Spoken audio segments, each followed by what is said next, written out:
Hey, this is Matt once again. Welcome back to another video, and this is another paid request for RB, who is very gracious. He sent a lot of requests, been very generous. Thank you so much for that. I really do appreciate it. For those interested in requesting any type of videos, movie reviews, re-reviews, random thoughts, streams, commentaries, tier lists, rankings, video game playthroughs, whatever the case may be, feel free to send it either directly to my PayPal, do have a Cash App as well. Links are down below in the info box, and I will get to it as soon as I possibly can. And this is for Sex Drive, a 2008 film directed by Sean Anders, who did That's My Boy with Adam Sandler. He did Daddy's Home and Daddy's Home 2 with Will Ferrell and Mark Wahlberg. I think he did another one with Mark Wahlberg, Instant Family, I think it was called. Now, I'm not really into much of any of those films. That's My Boy, I hated. This I didn't mind. This I thought was okay for the kind of film it is. It's a sex comedy in the vein of films like, I would say, American Pie type of stuff. And the plot will seem fairly familiar. You have this kid who's talking with someone online who nicknames herself Miss Tasty. And our lead character in question, Ian, he is a little bit of a nerdy kid, but when he's talking, he posts pictures of a bit more athletic looking guy. And his family life, his younger brother is getting women, his older brother is very bossy and picks on him a lot. His older brother is played by James Marsden, Cyclops from the old X-Men films. He was in the Sonic the Hedgehog films. James Marsden's character just complete dick to him, treat him like shit all the time. And the only two friends he has is he has this lady who's kind of in the friend zone with, called Felicia. And then there's his buddy Lance, played by Clark Duke. If you ever seen Hot Tub Time Machine, the younger kid with the glasses that's within the group, and he's in both films, that's Clark Duke. He's in this. One thing leads to another. Ian gets a message where, hey, if you come by with that car that you have, I'll give you something great. I'll make it worth your while. So now it's his chance to get laid. Clark Duke's character Lance says, hey, let's go. We should help get your cherry popped. Felicia comes along because there was a deal that she was going to stay over, and he lies saying, oh, I'm going to see my sick grandmother. Of course, eventually she's going to find out much later down the road what's really going on. And the rest of the movie is a road trip and weird situations, cast of characters that come across and happen to them. And it goes on from there. He takes his older brother's 69 GTO.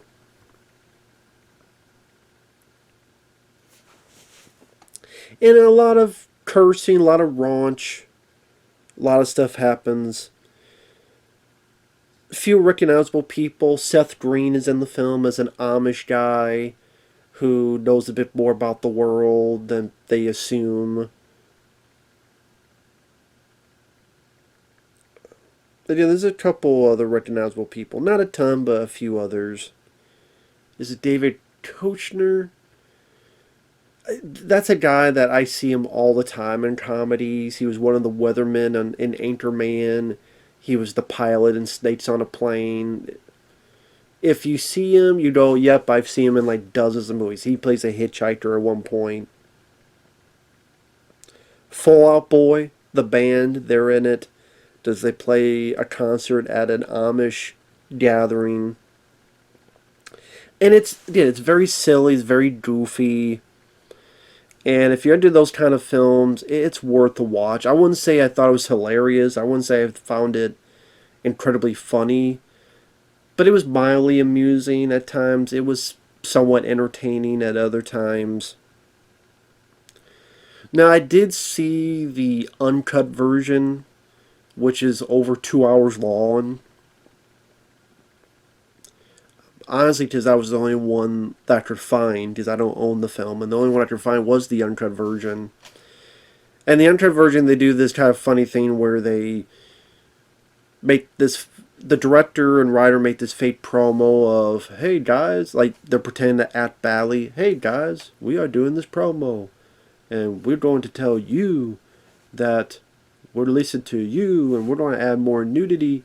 So throughout the film, random points of girls' titties or guys' dicks, which I do use less of that, more of the women titties, but like the film plays out, then random shots of titties or stuff happens, which I don't mind that. Then the dicks can go home and stay in their box. Just keep in your pants. I mean, I don't know if they thought many women would go see Sex Drive. I'm like, you do know probably most people who watch this are going to be guys. And probably straight guys too. Just saying. But anyway.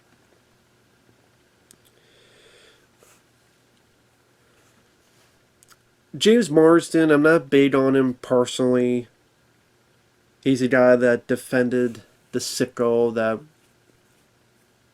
fucked with Drake, of Drake and Josh. If you watched that Nickelodeon documentary about Brian Peck, the sicko that did that stuff to that kid, and then there was a deposition where people like James Marsden sent in letters to defend Brian Peck, and I'm like, you're defending a guy that sexually assaulted, molested this younger Nickelodeon actor. You do know that, right?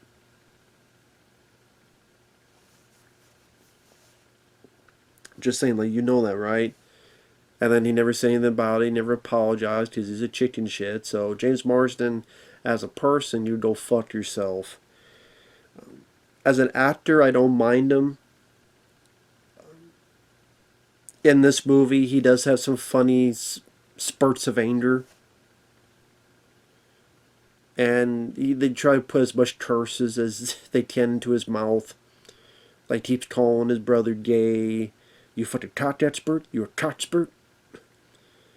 And I'd be lying if I said James Marsden, he played the role well. Like when he finds out his car's been taken, he's bashing the garage door, and then he tries to kick it, but he completely whiffs and misses it and falls on his ass. That was amusing. Plus, it was like see James Marsden get hurt. But yeah, I'd be lying if I said it wasn't funny, because I thought that bits were funny. Another thing I liked, as silly or superficial as it sounds, the lead guy's job is at this donut place at the mall, and there are times he has to give out flyers wearing this donut suit. I thought the donut suit, the mascot suit, was actually cute. He's got these big eyes, and it's a big donut, and he has the habit of moving the mouth when he talks. So I almost like want to... Remember back to the day you had those paintings or those art, and you relax your eyes to see the hidden image? So my mind wanted to do that and just imagine this was the actual character. And part of me is like, man, I wish the whole movie was that. I wish the whole movie was this character in this outfit, moving the mouth, and going through everything that happened. But it looks like this character in this suit. I almost would think that would be even fucking funnier. Crazier, sillier, goofier, but funnier. If the whole movie he was in this fucking suit, moving this mouth. And then they even go, why are you moving the mouth when you talk to me? Hey, it's a habit.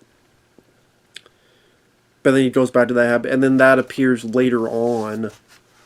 And I thought that was one of the funnier scenes, is that you have this tense standoff, but he's stuck in the suit and he's moving the mouth, so it's like a mascot with a gun. And it was a cute mascot looking thing, and again, him moving the mouth. I thought that was kind of funny.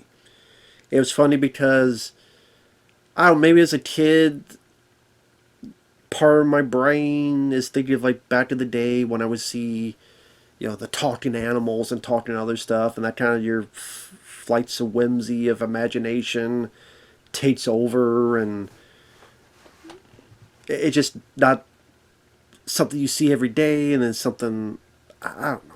I don't know how to word it. I don't know how to articulate it, but it's like asking why you think something's funny. Sometimes humor is so subjective. People laugh at different things. There are people who laugh at fart jokes. I do not. And there's quite a bit of those fart jokes in this, and that, I cringe. And the raunch stuff, I mean, I don't laugh hilarious.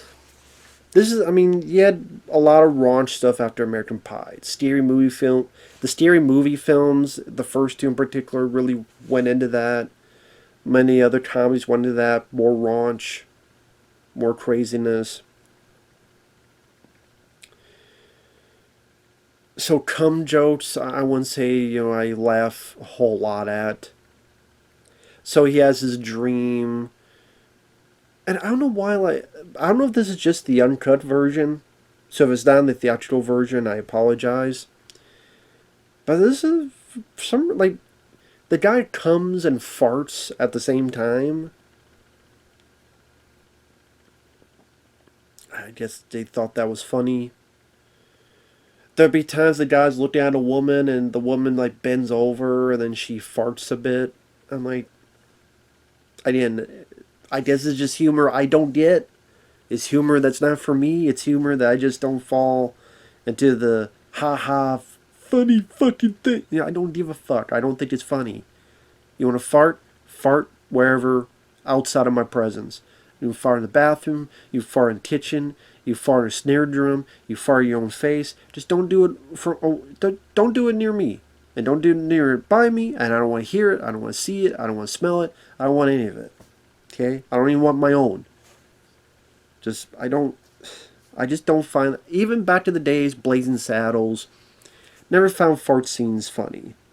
To me, they're bottom of the barrel, they're cringe, they're eye rolling.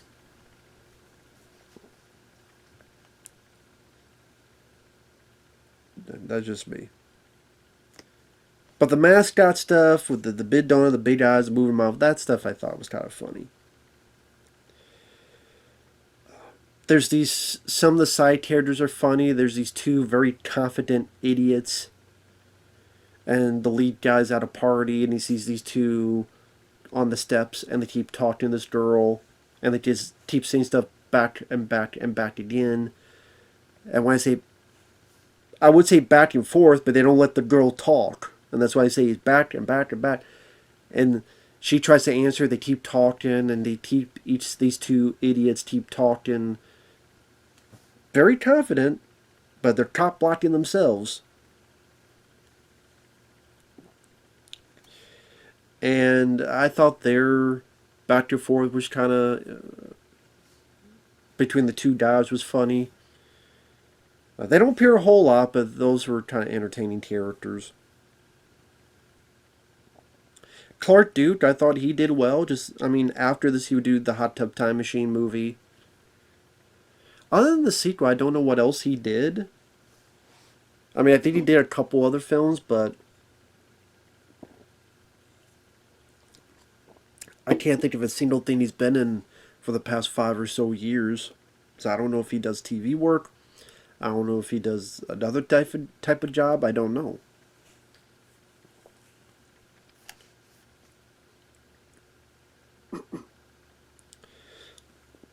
But he has some entertaining lines. Like he's talking about their other buddy Felicia, and she's always twat blocking you. Okay, she doesn't even have a cock. Okay, twat blocking, Professor. Like the way he said that, his line delivery, I thought was funny. And again, when they go for more of the raunch jokes, I'm like, okay, if you're really into that, you'd get more laughs out of it than me. They did go to a truck stop, and this is one bit where the lead guy's pissing, and the guy who stands next to him is Kyle from Tenacious D, and He's been very cool. Well, okay.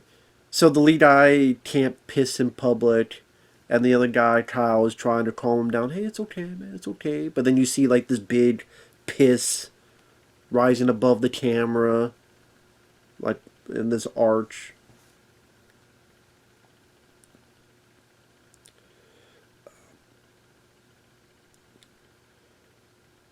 This is one bit where they stop somewhere and the lead guy's trying to go to the bathroom and he turns and he finds out there's a glory hole. Then he escapes and is frightened.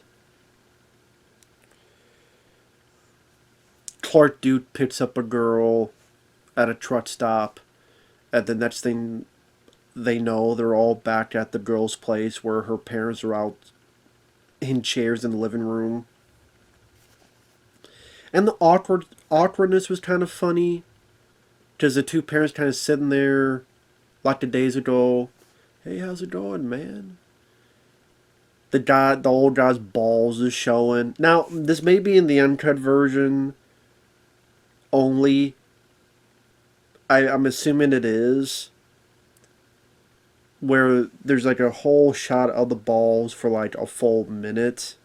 I'm like, I don't need to see a guy's balls. I don't even watch my balls for a full minute. And yeah, I'm thinking that's only the uncut version.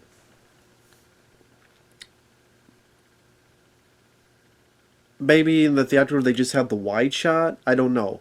If they have an up close, it probably is not as long as it is in the uncut version. I don't know why I laughed at the mom asking, "Do you want a can of purple?" I think because just how sincere she was. Like deep down, she must know that her daughter's getting banged in the other room. Her husband's here with his balls out, and just sincere is like, nicely, "You want a can of purple?" And yeah, the soda's actually called purple. I don't want any. I mean, I don't mind grape soda, but I drink it rarely. I don't know. I don't know how good of a taste the soda is if the best name they could come up with is purple. What's that? So yellow? You want a taste of yellow? You call me yellow? You call me chicken shit? No, you want a taste of yellow. Well, I mean, I'm mellow yellow, so I guess that's close enough. So it's close.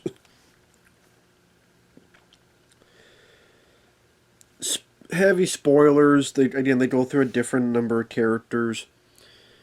The girl's boyfriend comes home and he's dressed like Larry the Cable Guy. I actually think it would have been funny if it was Larry the Cable Guy, because it would have been nice to see him like play a villainous character, because he's always cast as get her done. But it's not him in this. But I'm just saying the guy's dressed like him. And eventually they get away from the guy. Their car breaks down, and there's this hitchhiker, and then they try to figure out what to do and piss in the radiator. They gotta cool the temperature down.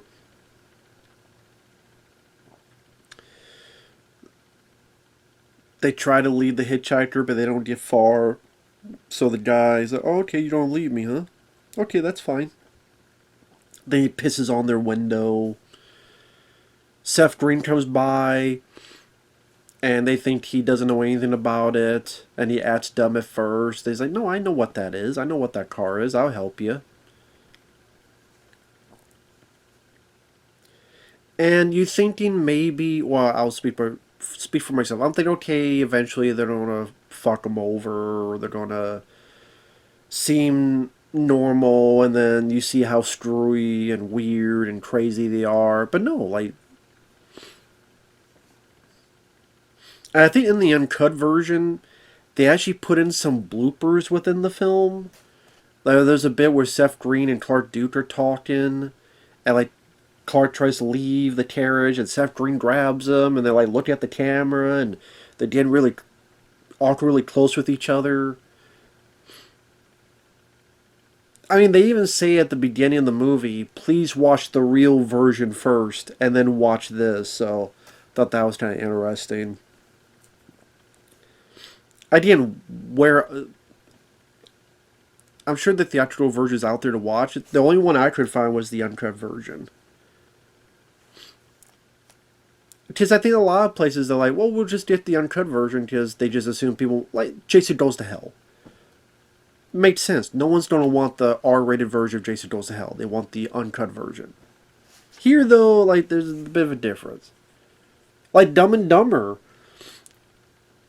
I like the theatrical version more than that extended DVD cut.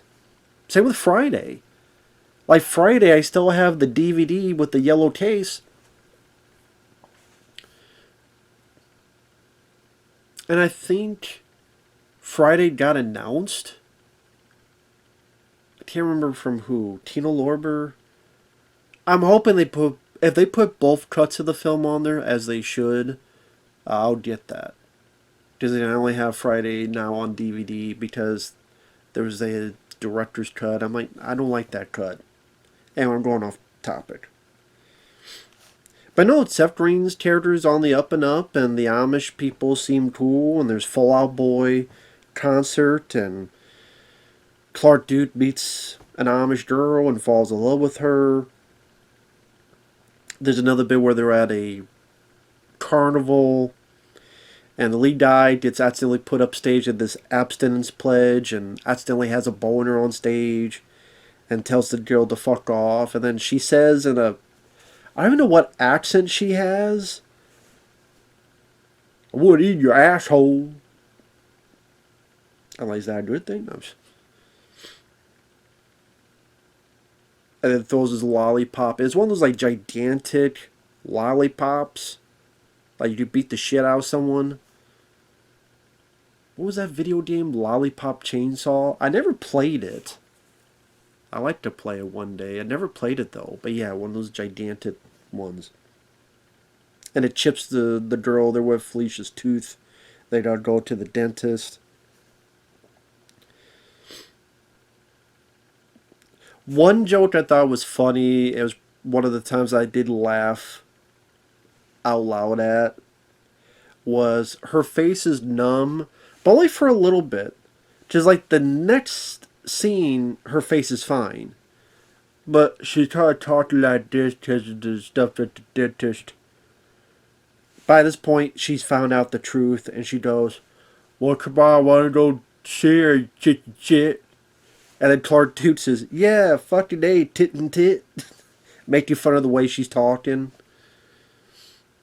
His delivery of fucking A, tit and tit. Making fun of the way she talked. That I thought was funny. That line delivery, the timing. And then the car swerves, and then she sounds perfectly normal the next line. I mean, why did she... Okay, she sounded like this, and then she's talking like this, like perfectly fine. Then literally like the next line of dialogue. Thought that was a bit weird. Like, you couldn't run that a little bit longer?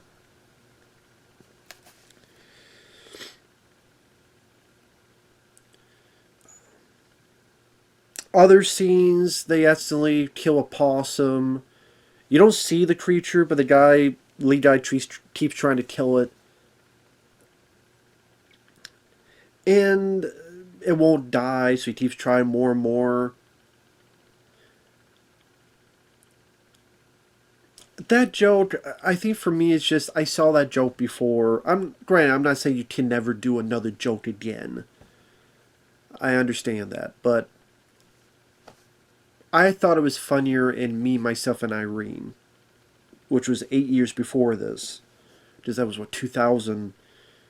where Jim Carrey's character had to keep, killing the animal and pew, pew, pew, pew, pew. Like, that was pretty funny. The way that was handled there.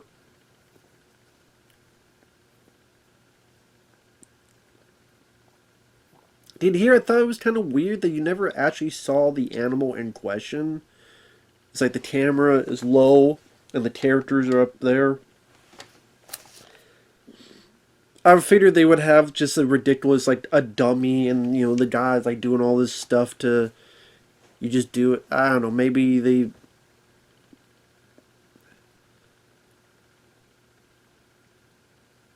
They thought it'd be too horrific. But I did. Me, myself, and Irene showed how you do that, 8 years before, and it came off as funnier. But that's just me. He just pissed. He throws the tire iron. You know what's going to happen next. It hits a cop car. They get arrested.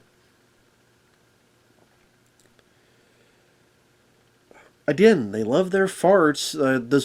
This old lady's trying to talk to Felicia and say some kind words, but then the reveal is that as the camera pulls back, she's on the toilet shitting and farting.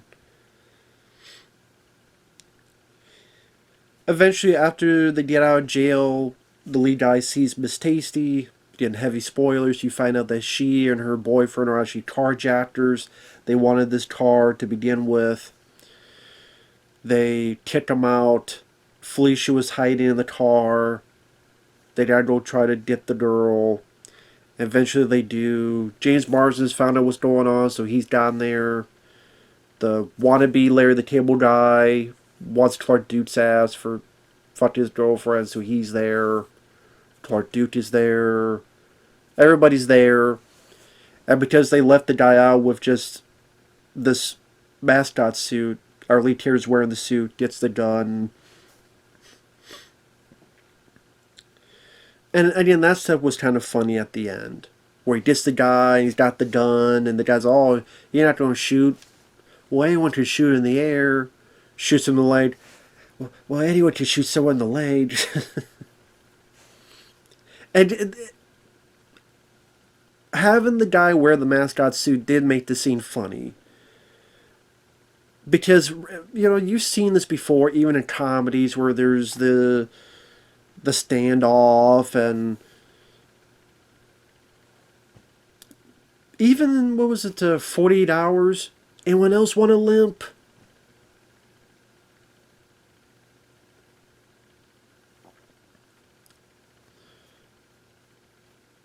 Try to think if that was that or another 48 Hours.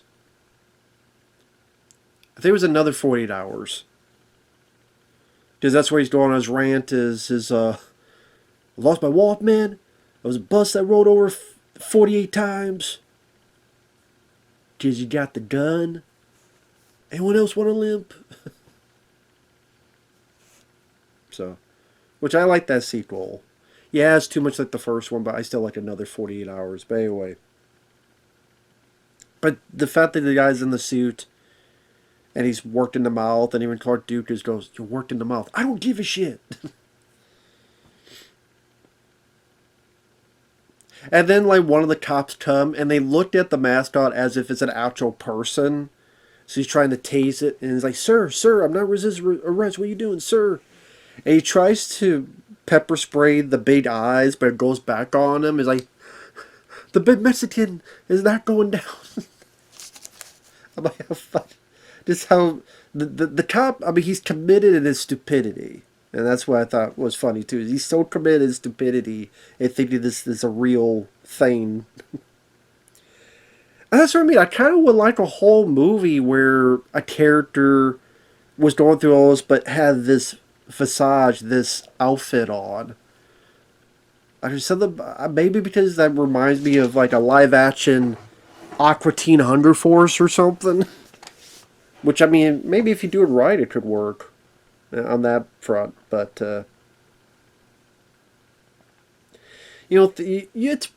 it's predictable in terms of, the guy and Felicia, and the friend zone girl, they don't get together.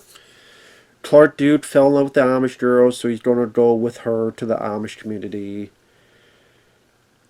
Even the James Marsden stuff, I kind of predicted, and lo and behold, the fact he's so anti-gay is you find out he's deep down gay.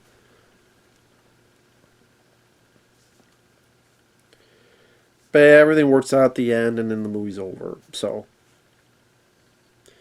overall, I didn't mind it. I thought it was fun enough. Again, if you like raunchy comedies, I'm a sucker for road trip movies. Ever since back to the day of watching Planes, Trains, and Automobiles, I love that one. Cheech and Chong's Up in Smoke is a road trip movie for a bit. From back to the day. Harold and Kumar Go to White Castle, I love. I actually want to go back and watch those films. All three of those Harold Kumar films one day. Maybe I already requested them. Who knows? But yeah, those are not every road trip film I enjoy, but those are fun. I mean, this one, I think the cast worked well. There's enough funny, goofy, silly moments. Again, I could do without the fart jokes. Some of the raunch stuff, not my cup of tea. The lead guy is fine. I don't know what else he's done before or since. I wouldn't say he blew me away, but he was fun. I would say Clark Duke, I thought, was a bit better, a bit more interesting than the lead. But the lead was serviceable what he needed to do. Again, a couple recognizable people. I mean, James Marsden I mentioned, Kyle from Tenacious D. Oh, at the carnival, I did like the guy. Is it Brian Posehn? I've seen him in other stuff. Big guy, glasses. He keeps making fun of Clark Duke and calling him a girl. Like the way he was doing that, I thought was kind of funny. How he was, just the way he was relaying that message, making fun of Clark Duke. I thought that was kind of funny. So it does have his moments. And I probably would say of the stuff I've seen from this director, this would be, which is ironic because I was looking up some info and there's a Joe Rogan interview where this guy said, yeah, this was my best film. And it didn't really do anything when it came out. It came and went like the wind. It was a flop. So how ironic that, the films that were bigger hits, Daddy's Home 1 and 2, I did not think were nearly as good as this.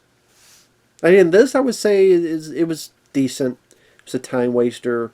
It's not a film I would rewatch anytime soon, but I didn't mind it. It was not the teen comedies of yesteryear, like Better Off Dead and those classics, but it's fun if you, again, into those kind of films. So with that said, thanks for watching. Take care, everyone, and we will see you in the next video. Bye-bye for now.